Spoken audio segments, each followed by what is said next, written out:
do you guys think body count matters in the person that you date? Person that I date? Yeah. And in general. So I would say no if I'm not taking her seriously. Doesn't matter. Okay. If I'm taking her seriously, I'm not going to say it's negligible.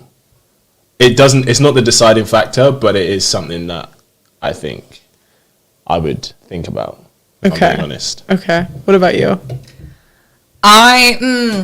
For me personally, it actually doesn't matter because if people don't want to tell me, I'm like, cool. It's your past. It's your business. Like, but I've genuinely had partners that have had. I've slept with a guy who's slept with 350 women, and that's not a joke. Are you afraid you're going to catch something?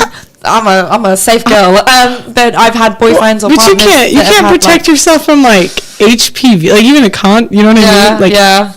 Were you nervous? No, because I make sure that people. I'm like, hey. Okay. But I'm like, at the end of the day, your past is your past, and I'm not very insecure. I'm like, in that moment, if you're sleeping with me, you may or may not be thinking about someone else, but I think it matters to other people. So I'm under no disillusion that if I say to people like I've slept with 33 guys, then they'll be like, oh, you're a hoe, and I'm like, okay, that's your opinion. That's cool, cool. But it doesn't really matter to me, to be honest.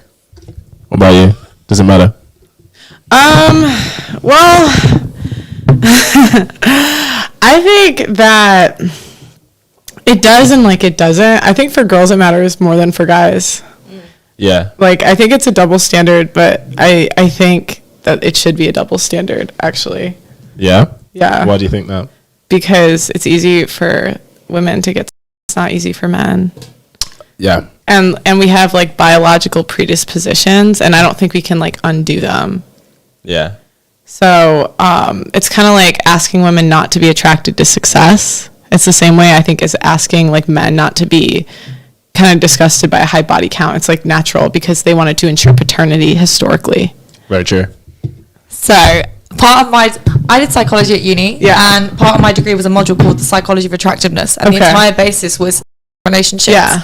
And it says that's it biologically, and you see it in the animal kingdom that men will go for quantity, women will go for quality. Yeah. And so if you've got a high body count, men are like, surely not all of these men are high quality men. Yeah. But that is discounting evolution and discounting female sexual pleasure. Like, I don't sleep with men a lot of the time because they're good guys. I sleep with men because I'm like, I want to get laid. Yeah. And actually, to be fair, I'm like trying to cut back on that. But yeah, I get that. I get that a lot of guys are like, even though they will happily sleep with like a lot of people, and it's because it's all to do with like lineage and like, evolution. Well, it's like we can't just because it's not like practical in today's day, because it's really unpractical when you think about it because of the evolution of birth control. Do you know what I'm saying? Like, you know, and I think most guys like want wives, right? Like they want to get married at some point and stuff.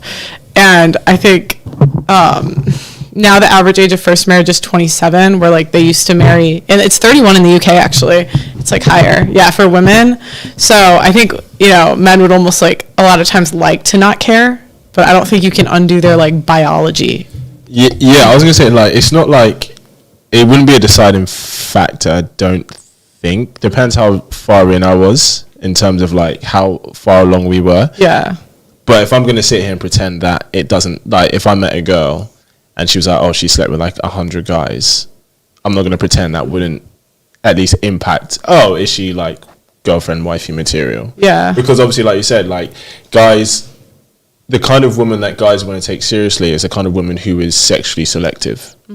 And if a girl comes across to a guy that she's not that selective, then it just makes him think, I don't know, there's like an instinctual kind of thing that's like, you don't trust her judgment. Yeah. Or you don't trust her past judgment. Yeah. Go ahead. Go for it. However, so full disclaimer, I've been in a hoe season and casual for the past year because I have been really codependent. I was, for all my life, I was very codependent, very exclusive. I only slept with like one person at a time. And then I got to a point where I was like, so life is not black and white. So I was either like, right, I'm single and I'm not dating, I'm not sleeping with anyone, or I'm looking for a relationship. And I was like, wait, there's this middle ground intersection that is like, oh, casual dating or casual sex. And I was like, right, as long as I'm being honest, I'm feeling respected, I'm not lying to anyone. But then it got to a point where it was like, because men knew that other men were interested in me, they were like, well, wait a minute, she's desirable. And I was like, oh, okay. And then you kind of it becomes quite powerful. It almost felt like I say, well, I think men are more competitive, right? So ego. So I have jokingly had like a roster, because I'm like, right, all these men that I've been casually seeing have told me, you're not going to be my girlfriend, don't get attached. I'm like, okay, cool. So what I'll do is I'll make sure. Do you not get attached, actually?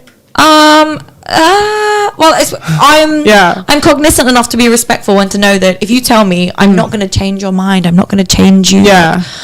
So I'm like, okay, so I'll make sure then that I'm dating other people. So if one of you ends it or pisses me off or isn't available, or I'll just sort of rattle through this cycle. So it's almost like you have more as almost like a defense mechanism, so you don't get your feelings hurt. Yeah, like my attachment, I don't know what my attachment style is, but it's probably like very anxious. But if I then I'm a really open book, I don't lie to anyone. I'm very much like, okay, well, if I'm dating you, I'm also dating other people. But all of these guys who have told me outright, Amy, you're not going to be my girlfriend, I'm not going to be serious about you, don't get feelings for me. I'm like, okay, so to make sure I'm respecting what you've said, I'm dating other people to not get feelings, to not get... Right. They get really upset about it, and they get really, like, the ego situation, and I'm like, but I'm confused. I'm confused by that. Like, but they still don't want to date you? They want to date me, but they don't want to be serious about it. No, like an actual boyfriend, girlfriend type thing. They still don't want that. They like it's more like they like the idea of me, but not the reality, or... there's something that's just not quite there. And I'm like, that's fine. We can have fun, but I'm going to have fun with other people that I can benefit from. Do you ever think that, like, we're kind of going against our biology when we try to do that?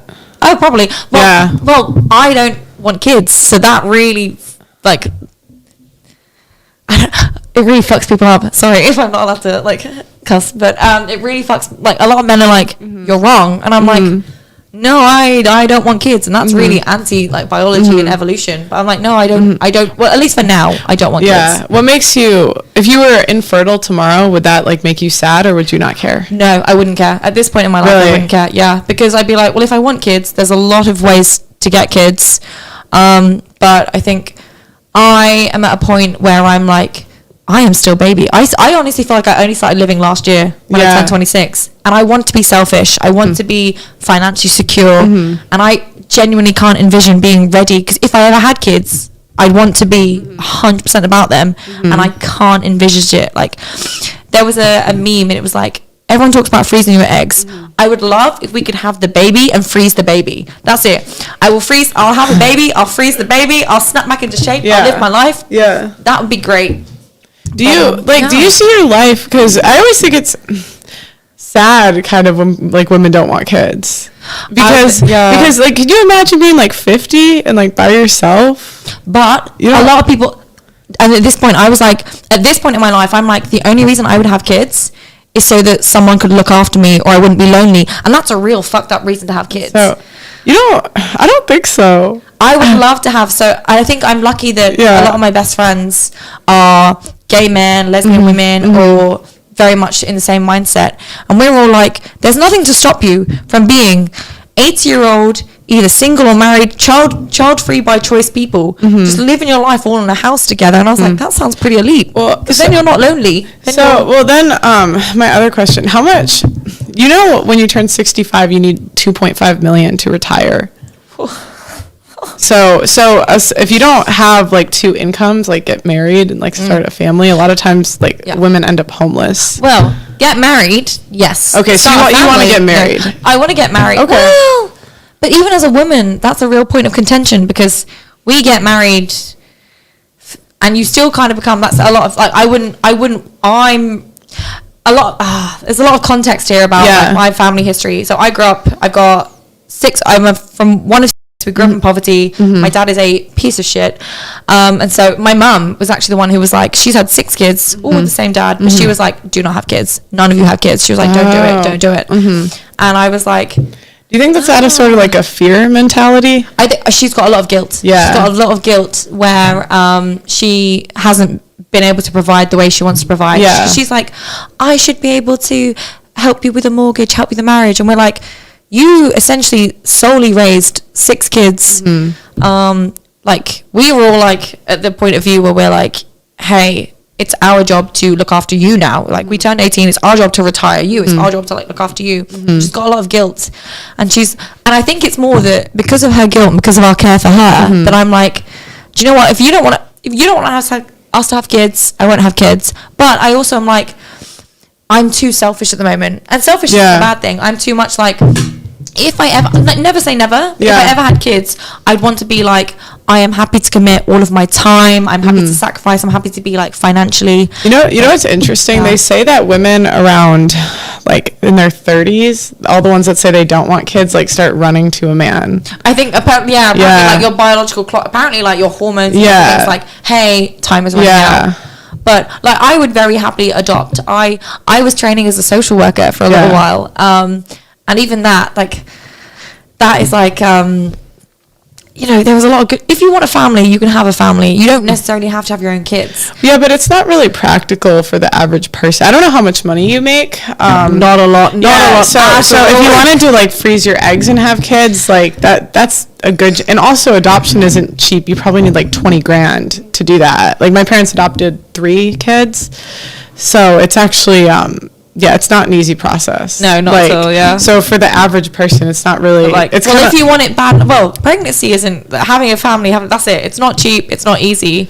But pregnancy, like, I think it's definitely cheaper than both of those options. Yeah. But if you want a family bad enough, finances, and that's one reason that I'm like, I can't have a family, because I'm like, financially, like, I'm like, no, but if I wanted it enough, like, I'd make it happen.